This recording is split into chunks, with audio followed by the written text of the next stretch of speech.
Greetings gamers, my name is Johnny Retro and welcome to a special episode here on the Retro Raider channel. That's right, today we are celebrating the 4th anniversary of the Retro Raider show. 4 years on YouTube, January 27, 2017, that's when I released my very first video.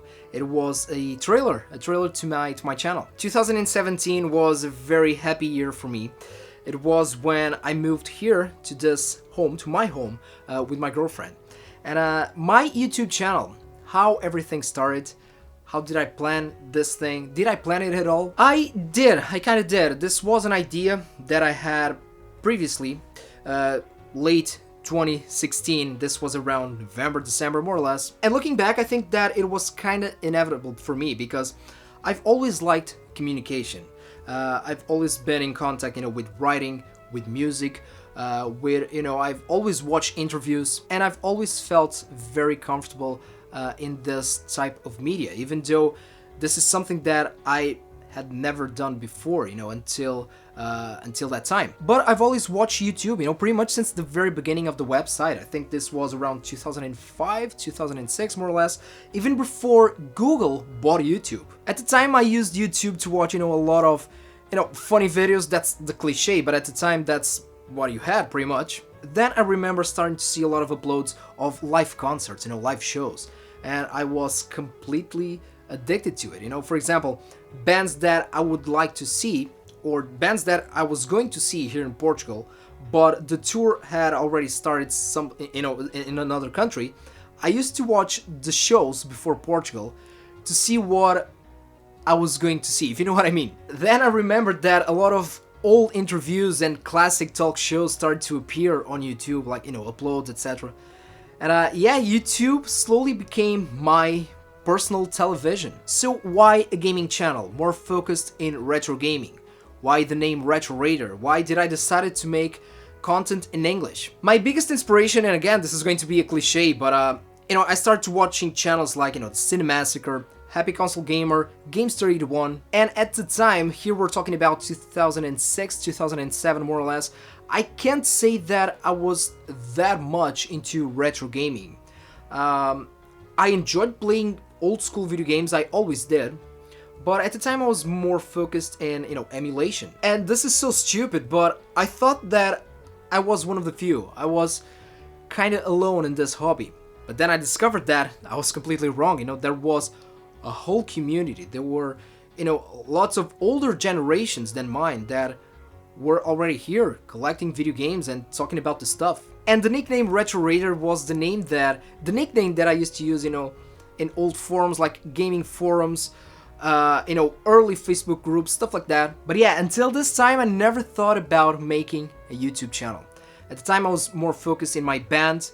I was more focused in my, writing lyrics and stuff like that. But then I think that, when you have this need to be in a constant journey to reinvent yourself and to express yourself in different ways, I kind of search for it. I search for another way for me to not only to express myself, but to communicate, to share knowledge, and just to explore other things, rather than music in my case. So late 2016, I was in the middle of, moving with my girlfriend for this place.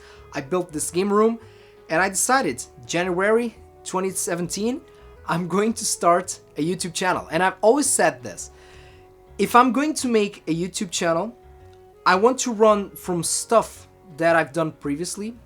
So, like board games, fantasy, music, again. But it has to be something that I'm passionate for, and it has to be something where I can put, my personal input and share my memories with. So video games, of course, was the perfect theme for me. Now, 2017, I knew that I was going to jump into this wagon very, very late. I mean, everything has been said before, quoting Marilyn Manson here. Everything has been said before. But yeah, it's true. I mean, at the time I already knew, because again, I was a big consumer, I still am, of YouTube. So I knew that it was kind of late if I wanted to grow, to get, to get big numbers, a big subscriber base. I knew that it was not going to be about that. Because yeah, you already had a lot of people on the platform, talking about everything retro gaming, modern gaming, Sega, Sony, Xbox, Watara Supervision, you name it. So for me, it was never about that. It was never about the numbers. Of course, that as a YouTuber, as a content creator, I want to build an audience, right? I want my channel to grow in both, subscribers and views. But the point here was really to be a part of this thing that we call, gaming community, was to share my personal stories. It's not only just about sharing knowledge and making reviews and to talk about what I know about the quick shot supervision or barcode battler or whatever. Because again, if I'm planning a topic on everything game related, I know that there's already loads and loads of videos talking about the subject, and from people, from fellow content creators that are probably better and more knowledgeable than I am. So that's why I share a lot of my personal memories and personal experiences with these games, because that's something that it can only be done by me, right?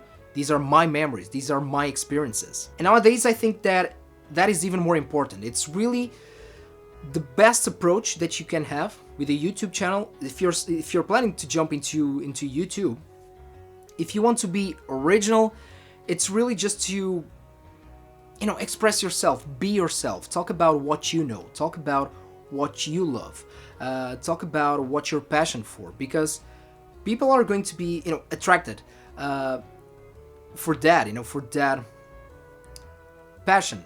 People share the same passion as you. And of course that the whole communication thing, video editing, sound, etc. Practice will make it perfect, I believe. But do yourself, do what you enjoy. There is no such thing as a perfect thing, a perfect anything. So the bad of YouTube, I would start with that. Sometimes you just want to give up because sometimes the algorithm gets in the way. Sometimes you don't get the results that you were hoping for, and that is stupid. Even though we all want to grow, to be focused on the numbers, it's really not the way. Hate, what about hate? What about internet trolls and cyberbullying, whatever? Well, did I receive some hate? I do, sometimes I still do. That is normal. It is normal, and it doesn't matter if you're a YouTuber, if you're a content creator. It doesn't matter if it is something that you are going to write on a Facebook page.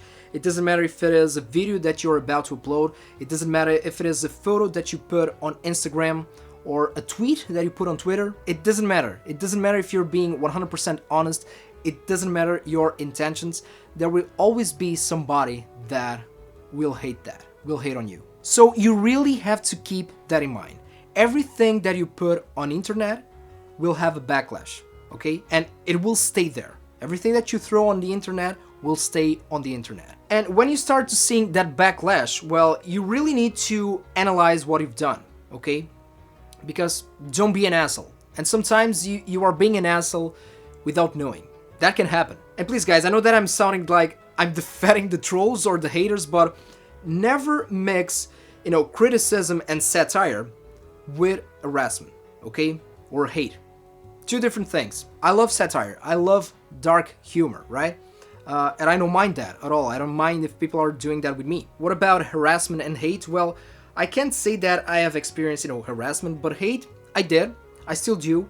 I just don't care about it, really. It's part of the game, no pun intended. It's part of the game. And then you are presented with a couple of choices. Either do you respond to that or you just shut the f*** up. This is just a hobby for me, right? What you see, it's just part of what I am. You see just the, Johnny Retro. You see the guy that likes video games, the guy that collects retro video games, that plays retro video games, that also likes to make, video game reviews for modern platforms, modern consoles. But my personal stuff, you don't see it here because I choose not to, right? Again, this is a hobby for me. I'm Portuguese, born and raised here in the beautiful city of Lisbon. Why did I decide to make a channel in English with English content? Short and simple answer, well, because I wanted to reach more people. That is really the truth here. If my channel was not about gaming, if it was about, music or comedy or, interviews, or even if it was about gaming but just modern games, I think that it would have made every sense to make content in my native language, in Portuguese. because there's a bigger audience. I mean, the gaming culture or the gaming scene here is huge. It's very big, even though for a small country like Portugal. But my main focus here on the channel are not only my personal memories, but it's about retro video games, and we do have a big retro gaming scene here. We have a lot of collectors, a lot of people that really know about this stuff. I'm still learning, believe me, but due to the fact that it is not as trendy, if you will, and in some ways that is a good thing. It's a small crowd, it's a small audience, and I've always felt very comfortable, speaking in English. I've started to speak English when I was about 5. My English is not perfect. You can notice my Portuguese accent, if you will, especially if you're not Portuguese, if your native language is English. But I don't try to hide it. But yeah, it is true. I've started to speak English when I was about 5. I have a lot of family in Canada, and we talk on a regular basis. We always did. And of course that we've always talked in English. And this is YouTube, right? YouTube is for everybody. I don't think that language should be a barrier here, For me, it doesn't matter. It doesn't matter where are you from, what color are you, age, sex, sexual orientation. I really don't care about this. I mean, we're talking about games here. We're talking about video games. And that is always interesting. Sometimes when I make a video about, again, a specific memory with a certain video game or a gaming experience that I had, I receive comments from people from Australia, United States, Germany. As a matter of fact, I have a lot of subscribers from Germany, so shout out to Germany, Italy, France, Sweden, Norway. It's very interesting, people from all over the world saying that, well, I had just the exact same experience that you had. I also played that game when I was that age, That is awesome. By saying this, do I recommend you guys to make English content? No, I don't. Do what you feel comfortable with. And always keep in mind the type of content that you are going to produce, right? Sometimes it can be a good idea to make English content. Sometimes it's just better to keep in your native language. For example, I don't have a podcast. I'm not planning to have one, but if I had a podcast, it will never be in English, believe me. Now, the good about YouTube, I'm going to talk about the best, because it's something that I never expected that. I knew that it was possible, but I never imagined myself in this situation, which is to make friends through this hobby, through YouTube. I have met a lot of great content creators that now I call them friends, and that is really the power of this hobby, right? When you share something that you like, and it is not just about this hobby. I'm going to rephrase that. I'm not even going to edit this. It's the power of sharing the same passion for anything, right? Video games, music, movies, to completely strangers, right? Even from two completely different backgrounds and cultures, if you have something in common, a passion in common, you can really start to build a relationship there. That is really the best part of this. It's the friendships, the amazing talks that I had, with these guys, and sharing other passions and talking about other topics, not only just about games. It's good. It's really good, and it really surprised me because on my private life, believe me, I'm very private, right? I'm a very introspective person, right? I'm not that outgoing, believe me. What else? Well, I'm currently working on a television program about retro video games, which is still weird for me. That is also another good thing about YouTube, is that if you're dedicated, if you have that, consistency, if you start to learn more about, again, video editing, how to build a show, if you will, it can open you other doors for other side projects. And along the way, that's really what I want to do. I want to do other things outside from YouTube, within gaming, but not just YouTube videos. Last but not least, and I know that this is starting to be just another rambling video, you guys, the audience, the amazing comments that I get, the amazing messages that I get on Facebook, Instagram, that is also something that it feels amazing, but it's still weird. It still feels weird when I receive a message from, somebody that I don't know, from the other side of the world, saying, dude, I really enjoyed that video. Thank you so much for sharing. What do you respond to that, right? What do you respond to that? It feels... Thank you so much. So yeah, guys, I really don't have that much more to say, just thank you. Thank you so much for your amazing support. And yeah, 4 years on the Retro Raider show. Moving forward, other projects, well, you just have to wait and see. I have a lot of things planning for this year. Once again, guys, thank you so much for watching. Thank you so much for your amazing support. And as always, take care of yourselves, take care of the gaming community, and game a lot. And see if you remember this one.